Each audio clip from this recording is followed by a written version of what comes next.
శ్రీ గురుభ్యో నమ. శ్రీమాత్రే నమ. సత్సంగ పరివారానికి సాదరాహ్వానం.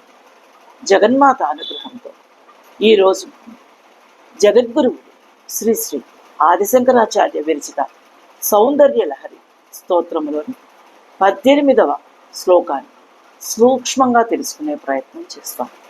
గం గణపతయే నమ. శ్రీమాత్రే నమ.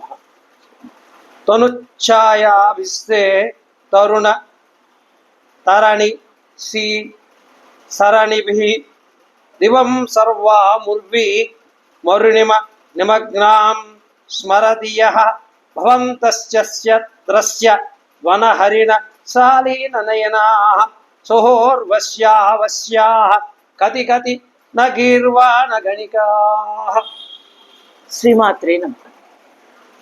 ఆచార్యుల వారి భావన: బాలసూర్య అరుణకాంతి గల నీ దేహకాంతులలో ఆకాశము, భూమి మొత్తం అరుణకాంతులతో ఈ ప్రపంచమంతా ఓలలాడినట్లు ఎవరు భావన ఉపాసన నిన్ను చేస్తారో జగన్మాత, వారికి బెదిరిన ఆడలేళ్ల కళ్ళవలే సిగ్గుతో చెంచలించే నేత్రాలు గల దేవకన్యలందరిలోకి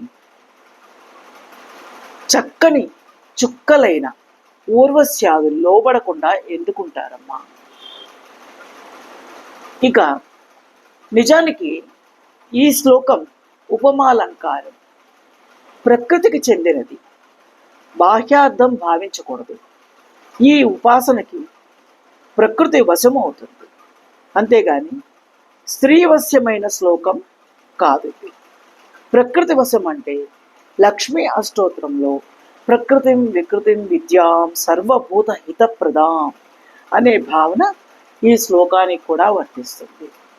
శ్రీమాత్రే నమః.